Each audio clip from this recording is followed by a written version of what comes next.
know you probably thought you would see Eli since it's his channel, but this video is gonna be a little different. My name is Daniela and I'm Venezuelan. I came to the US from Maracaibo when I was 7 years old. I came with my mom, dad, and sister. Moving to the US was definitely not what I expected, especially Washington. I also didn't know we were actually moving. My parents told me and my sister that this was just like a vacation, and you know what, I actually liked it for a while since I've always wanted to come to the US, since I always stayed in like Disney and watching shows from Nickelodeon. I'm like, damn, like, I need to go. I need to go. Especially iCarly. So I was like, I need to see a Space Needle. But when I found out that we were staying for good, me and my sister didn't really know what to feel. Like, we were happy at first because, we really liked Washington so far. But then we started to think, like, when am I going to see my friends? When am I going to see my family?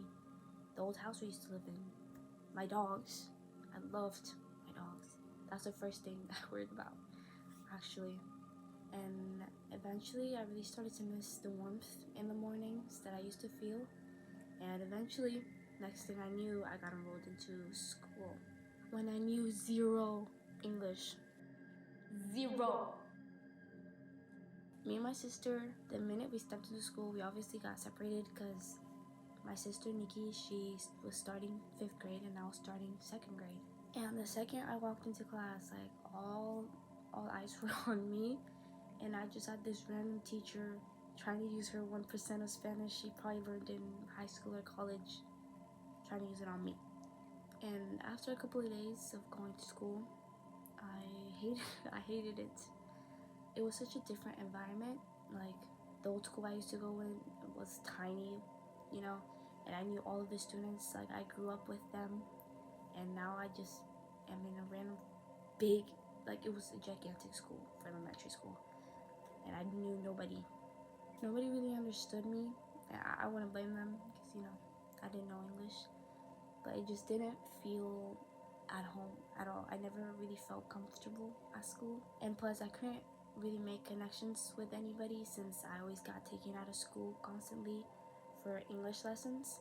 So I always had just like a one-on-one class with the teacher for a couple hours of just a bunch of English. And then when I would go back to class, I had no idea what we were learning. Over time, when I started to talk more in class, I got bullied for my accent, and I also got bullied for my writing since I didn't really know how to spell right. I was just learning English. And I did those lessons for 3 years until I started to talk, on my own. In the beginning, me and my sister never really felt at home here. Kind of just felt like a really long vacation. And I could tell it was harder and my parents struggled a lot more, especially since, my mom had a bakery in Venezuela and it was always her dream ever since she was a teen to bake and sell it to people. But next thing you know, she's in the US working a minimum wage job that she doesn't, it has nothing to do with bakery, you know what I mean? And I feel like it's the little details that I miss from Venezuela, like those days that we used to go to the mall as a family to just, hang out. And I remember the arcade we used to always go to, they had little like go-karts. Those were so fun. And or going to the park. Yeah, going to the park and skating, because I remember I got my first skates for Christmas. Oh my god, ever since then I never put those skates down. Me and my sister would skate all the time, and sometimes with my little cousin too. But now, let me tell you the reason we left, and most of the reason a lot of people leave Venezuela. And it's mostly because of violence and inflation. My mom's bakery started going downhill due to inflation since she wasn't making enough money to buy product, to sell and make things. And just, I think that went for everybody. Like, things were just getting so expensive to the point nobody really was making enough to spend in what they needed.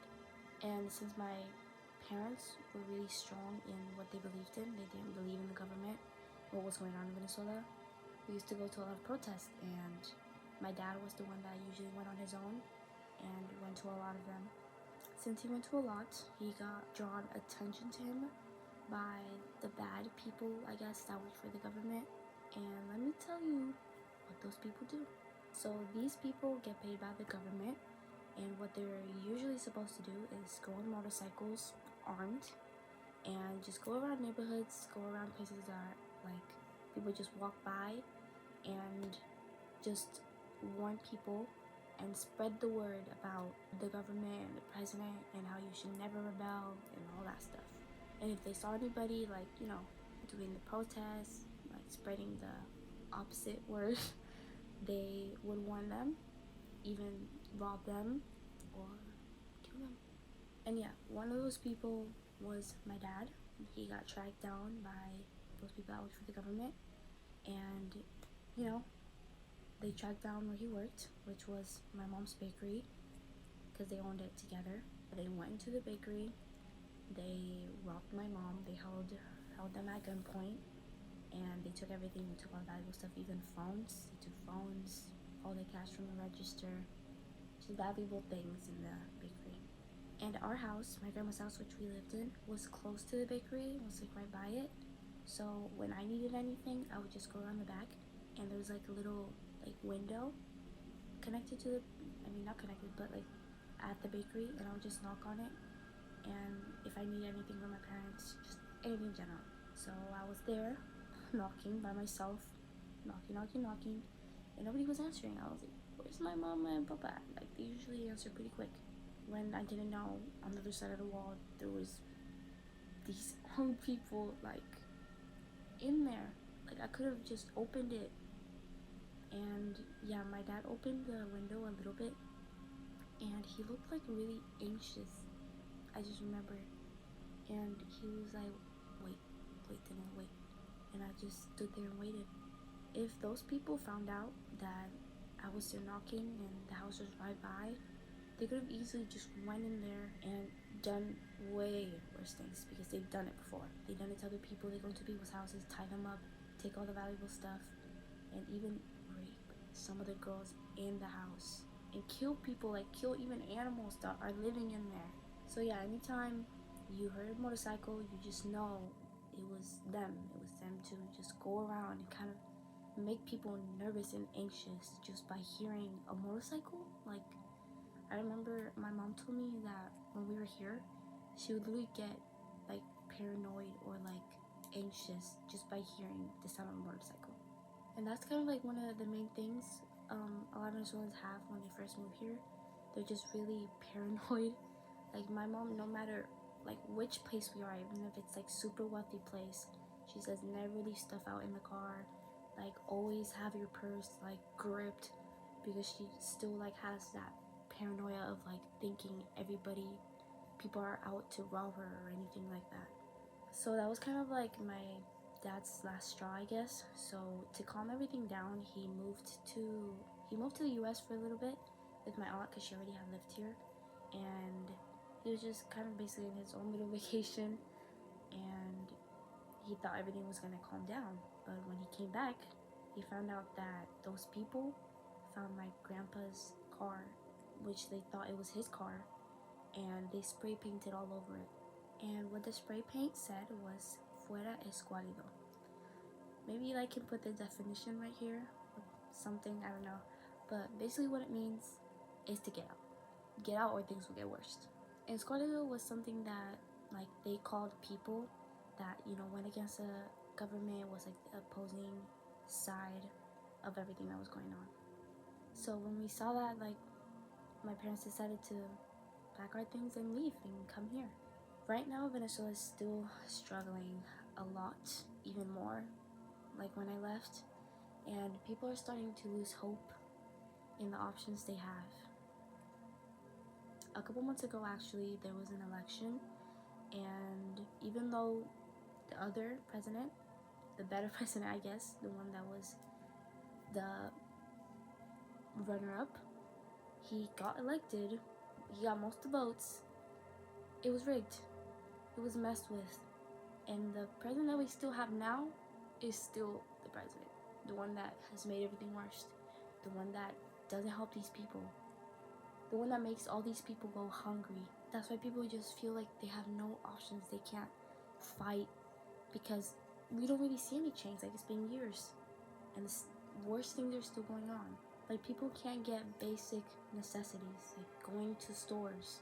And Venezuelans, well, actually most Hispanics that come here to get better like aid and better opportunities are now getting kicked out because of the new president. Like, forcefully, like people that have been here probably for years, elderly students, adults, they're just forcefully getting kicked out. And I really don't think it's fair for a lot of these people because a lot of Hispanics that work here, they usually do the jobs that other people don't want to do. Like, for example, restaurant. Usually restaurants, doesn't matter what theme it is, what ethnicity the restaurant is, usually the people working in the back in the kitchen, cleaning the dishes, are Hispanics. And it's usually also Mexicans, which are the ones getting targeted mostly right now. Like, I don't get it. Like, it makes no sense. Like, please guys, like, we just need to do better. Like, but I think we really need to think about other people and not only will benefit us and just help each other out. We gotta read between the lines as youth because, like, you'll never know if this will fuck us up later in the future. Like, running from all these issues and ignoring them are just slowly going to destroy us. And I was even giving this at school the other day. Yeah, it's crazy. Like, I didn't, like, I was like, what? Like, I didn't know what to say. Like, I was just like, no way. Like, this is dead ass, like, going on. I was a little skeptical and scared to do this video when Eli brought it up to me because, you know, some people really might not like what I have to say. I'm just here to share my experience and to help other boys and girls that are immigrants that might be going through the same thing or feel scared about what's going on right now. I just want to, you know, spread the word. And even if you like the new president right now, like, maybe just at least help the people around you, because I think that's what's most important right now. I'm here to tell you that you're not alone. Trust me, better days are ahead, and we just have to work together and fight for what we deserve. I do hope I get to visit Venezuela someday if it gets eventually better, and, you know, maybe go there to visit and do like a vacation, which is kind of crazy to say it out loud since, you know, it's where I was born, going there as a vacation, you know. Yeah, visit some old places maybe. That'd be really nice. I really do hope it gets better. And yeah, stay safe, everybody. Ciao.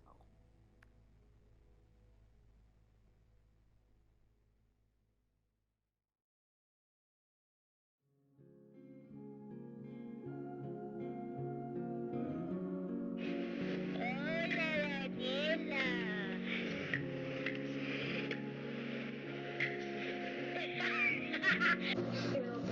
Él está enferma. Entonces, yo sí sé. Así que yo voy a hacer hoy el programa. Ahora yo voy a hacer esto. ¿Qué? Sí. Conmigo, conmigo, conmigo. Daniela, toma conmigo.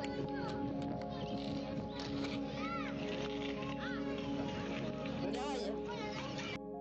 Hola.